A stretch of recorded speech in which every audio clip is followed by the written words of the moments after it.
Olá, meu irmão, olá, minha irmã, sejam muito bem-vindos. Hoje eu trago mais uma mensagem para abençoar o seu dia, para te fortalecer, para te animar, para te manter de pé. Se você tem interesse em ouvir a palavra de Deus de uma forma simples, de uma forma tranquila, você está no lugar certo. Porque aqui todos os dias eu trago uma mensagem poderosa de vida, de esperança, de fé, de salvação. Porque é isso que a palavra de Deus é para as nossas vidas. É uma palavra de Deus que a palavra de Deus ela é renovo, a palavra de Deus é cura, a palavra de Deus é luz para o nosso caminho, não é verdade? A palavra de Deus libera a verdadeira vida que há em seu interior, o espírito da vida. A carne não produz nada sequer que se aproveite. As palavras que eu lhes disse são espírito e vida. João 6,63. Vida é energia. A palavra de Deus cria uma energia inexplicável. Preserva a minha vida conforme as tuas leis. Salmo 119, versos 156. É a palavra de Deus em nossas vidas. E hoje eu trago uma mensagem poderosa que se encontra no livro de Marcos, no capítulo 3, a partir do versículo 13. Vamos à leitura? Então vamos. E subiu ao monte e chamou para si os que ele quis, e vieram a ele. E nomeou 12 para que estivesse com ele e os mandasse a pregar, e para que tivesse o poder de curar as enfermidades e expulsar os demônios. A Simão, a quem pôs o nome de Pedro, a Tiago, filho de Zebedeu, e João, irmão de Tiago, os quais pôs o nome de Boanerges, que significa filho do trovão, e André, e Filipe, e a Bartolomeu, e a Mateus, e Tomé, e a Tiago, filho de Alfeu, e a Tadeu, e a Simão, o cananita, e Judas Iscariote, que o entregou. Aleluia. Feche seus olhos, vamos orar. Soberano Deus, Pai amado, Pai querido, aqui está a sua palavra, que ela venha ser como consolo para as nossas vidas, alimento diário, Senhor Deus, o pão nosso de cada dia, que ela venha nos fortalecer e nos renovar. Abençoe este irmão, esta irmã que está aqui comigo, Senhor, leve renovo, leve força, toque no mais profundo interior da vida delas, Senhor Deus, que elas venham ser renovadas através da sua palavra. Haja cura, haja libertação, haja porta aberta, meu Pai. Que o Senhor venha agir poderosamente na vida desta pessoa, na casa, no emprego, nos estudos, na empresa, Senhor, nos projetos que ela tem apresentado a Ti, Senhor Deus, aquilo que tem no coração dela. Senhor, abençoe esse dia em nome de Jesus. Amém. Glória a Deus, meu irmão, minha irmã. Aleluia. Hoje eu venho trazer uma palavra, como é que eu posso dizer? Uma palavra que vai nos mostrar as diferenças, diferentes e obedientes. Aqui a gente viu Jesus chamar 12 apóstolos para seguir com ele, e no período que Jesus esteve aqui, ele ensinou e preparou essas 12 pessoas para dar continuidade ao projeto do Senhor. E a gente vai estudar aqui e vamos perceber que cada uma dessas pessoas tinha um perfil, uma característica diferente, uma personalidade diferente, até mesmo um caráter diferente. E o que eu quero com a mensagem de hoje? Te mostrar que às vezes você fica se prendendo ao outro, achando que você tem que ser igual ao próximo ou a outra pessoa tem que ser igual para você. E no reino de Deus, Deus chamou pessoas diferentes. Mas o que nós temos que ter em comum é a obediência. A gente vai ver aqui que apesar destas pessoas que foram chamadas por Cristo serem pessoas totalmente diferentes, seja na classe social ou na personalidade, eles foram obedientes, salvo, a exceção de Judas Iscariote, que o traiu. Mas a gente vai no decorrer da nossa mensagem discutir sobre isso. Então, eu quero que você abra os seus ouvidos, abra o seu coração e fique até o fim desse vídeo, porque eu tenho certeza que Deus irá falar muito contigo, E eu vou estar trazendo para você aqui a característica de cada um. Eu trouxe uma pequena colinha aqui, a característica de cada um dos 12 que foram chamados por Cristo, e no decorrer você vai entender onde eu quero chamar. Vamos lá. Os 12 apóstolos eram distintos em suas origens, características e ocupação. Mateus era cobrador de impostos e trabalhava para Roma. Mateus 9:9. Simão o Zelote era um revolucionário extremamente nacionalista que utilizava as armas contra Roma. Isso você vai encontrar em Lucas 6:15. Simão, depois de chamado de Pedro por Jesus, era o típico pescador que sempre tinha o que falar antes dos outros. Mateus 16, 17 e 18. João era o pescador e bem relacionado com alguns da cúpula religiosa dos judeus. Alguém com energia que corria bem. João 18, 15, 24. Tiago, junto com seu irmão, era tão explosivo que ganhou o apelido de Filho do Trovão. Lucas 9, 54. Bartolomeu, ou Natanael, era zeloso, cumpridor da lei e, portanto, preconceituoso. João 1, 45 ao 47. Tomé, o gêmeo, era ao mesmo tempo corajoso e impulsivo, mas revelou-se duvidoso. Isso você encontra em João 20, versículo 25. Filipe gostava de contar as novidades e era questionador e cético. João 1, 45. E também 6, 5 e 7. Tiago, filho de Alfeu, também chamado de o menor, era provavelmente o mais jovem do grupo. Isso você encontrará em Marcos 15, 40. André, irmão de Pedro, tinha um bom coração e levou seu irmão e alguns gregos até Jesus. João 1, 40, 42, 12, 20 e 22. Judas, filho de Tiago, também chamado de Judas Tadeu, não entendeu a revelação de Jesus dada primeiramente a eles e não ao mundo. João 14, 22. E Judas Iscariote, que traiu Jesus, não era galileu, mas da província de Queriote, ao sul da Judéia. Era também cobiçoso e traiçoeiro. Jesus chamou esses 12 homens para estarem com ele. Verso 14. Glória a Deus. Essa mensagem que eu trago hoje, meu irmão, minha irmã, ela tem o interesse, o intuito de mostrar para você as diferenças e fazer com que você entenda e aprenda a respeitá-las, porque todos nós temos nossas características, as nossas diferenças, e não é porque eu tenho um entendimento eu vou querer que você tenha a mesma coisa, porque as nossas diferenças no reino de Deus elas se completam. Aquilo que eu não tenho, você tem, aquilo que eu tenho, você não tem, e juntos vamos nos completando até chegarmos ao céu. E aqui a gente percebe que cada um dos 12 que Jesus chamou tinha um perfil, uma característica diferente, né? Foram transformados pela presença de Cristo em sua vida. Quando eles receberam a convocação, eles não pensaram duas vezes em seguir Jesus. E é isso que eu venho trazer para você hoje, meu irmão. É isso que eu venho trazer para você hoje, minha irmã, para que você não olhe para o lado, não olhe para o outro e vise somente Jesus Cristo. Você tem sua personalidade, você não pode exigir que o outro tenha a mesma personalidade que você e nem o outro pode exigir que você tenha a mesma personalidade, né?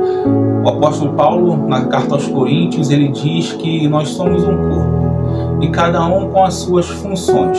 Não é o pé melhor do que a mão, nem a mão melhor do que o pé, nem o ouvido melhor do que os olhos. O que seria do corpo se todos fossem ouvidos? O que seria do corpo se todos fossem olhos? E não é isso. Cada um tem a sua função, cada um tem a sua personalidade, e todos nós juntos vamos nos tornando o corpo de Cristo.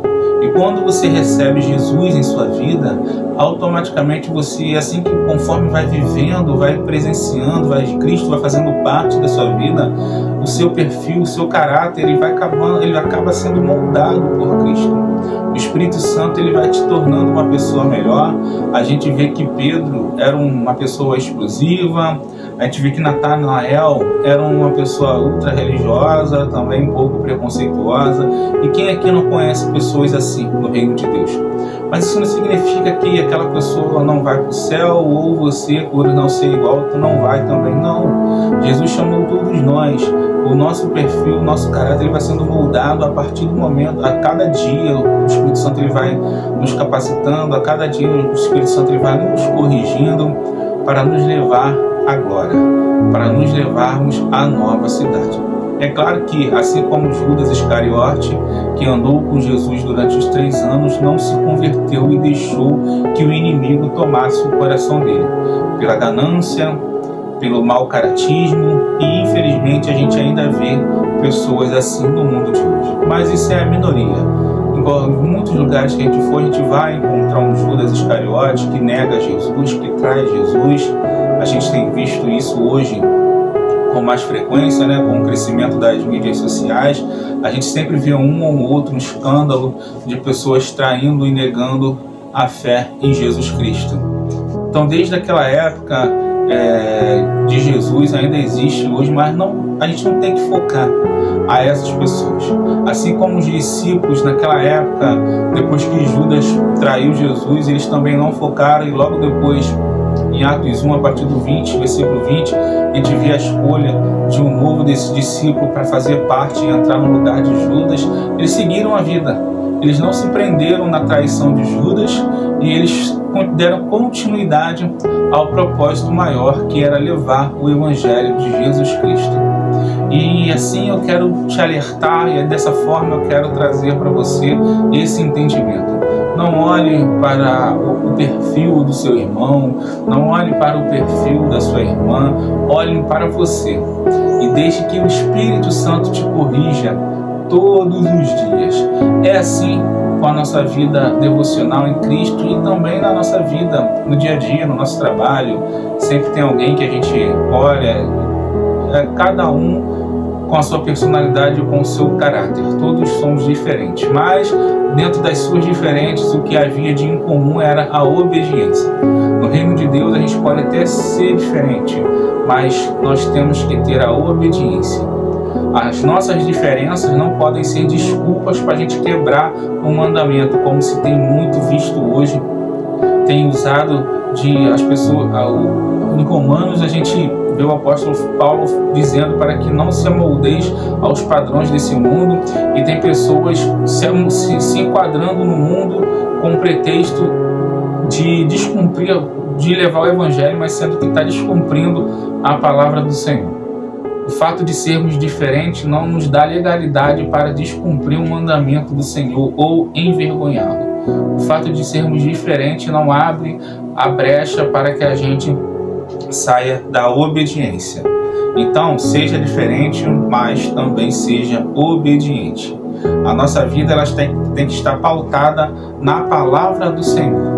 A nossa vida tem que estar dentro da mensagem do nosso manual de vida, que é a palavra de Deus, né?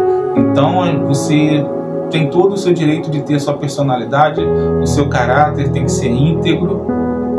Você não precisa ser igual ao seu irmão, nem em adoração, nem nos dons, porque Deus deu um dom para cada um que se procure com zelo o dom que Deus tem, multiplique os talentos que Deus coloca em nossas mãos, né? Mas todos visando o reino de Deus.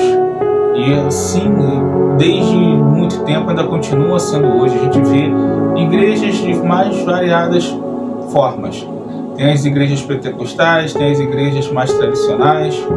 Alguns pregam a experiência, né, que acham que não precisa do conhecimento, só a experiência está bom. Outros pregam mais o conhecimento, ou acham que a experiência está dentro só do conhecimento e só pregam. E a minha opinião é que a gente tem que conciliar conhecimento com experiência. Eu não posso também me eximir de buscar o conhecimento, porque é através da palavra do Senhor que eu tenho uma proteção. Eu não serei enganado por falsos profetas, né? É através do conhecimento que eu ganho esse escudo, O conhecimento é muito importante. Por mais que Deus me desse um dom, mas eu tenho que fazer esse dom ser multiplicado. Então eu tenho que buscar o conhecimento para impedir que pessoas tentem me enganar. E isso eu digo para mim e também para você. A palavra do Senhor é muito importante, por isso não dê justificativa achando que porque muita gente acha que eu não vou ler muito a Bíblia porque eu vou ficar o intelectual e a letra mata. As pessoas estão se confundindo. O conhecimento é de extrema importância para evitar enganadores na sua vida, mas também a experiência também tem a sua importância. Eu não vou também abaixar a minha cabeça e ficar só buscando conhecimento de teologia, buscando conhecimento, e esquecer de viver as experiências com Cristo. Então tem que haver um equilíbrio. Eu entendo que tem que ser 50% para um ou 50% para o outro. A gente tem que ter uma vida equilibrada entre conhecimento e experiência. O de mais de um e o de mais de outro não faz bem. Certo? A gente está acompanhando, vivendo uma vida de equilíbrio. Assim é Jesus Cristo. Ele teve quando ele passou aqui na terra, ele teve um equilíbrio, ele sempre soube se colocar, ele sempre soube falar, e ele sempre soube respeitar as diferenças de cada um. Por isso que ele chamou esses 12 homens, cada um com a sua personalidade diferente, e mais à frente ele chama o apóstolo Paulo, que é também completamente diferente desses 12 que a gente acabou de ler aqui, né? Paulo veio para confundir. Há um dia Paulo era perseguidor dos cristãos, 3 dias depois ele foi visto pregando a palavra de Cristo. Então aqueles religiosos da época ficaram completamente confundidos. Como é que é isso? Até ontem o cara estava procurando aqui matar os cristãos, inclusive quando Estevão foi morto, lançaram as roupas de Estevão aos pés de Paulo, e hoje esse cara está pregando o Evangelho de Cristo. É assim que Deus faz. É assim que Deus faz. Então, se a gente for ver a característica de cada um, inclusive a característica de Paulo, a gente vai ver que diferenças completas, muitas diferenças.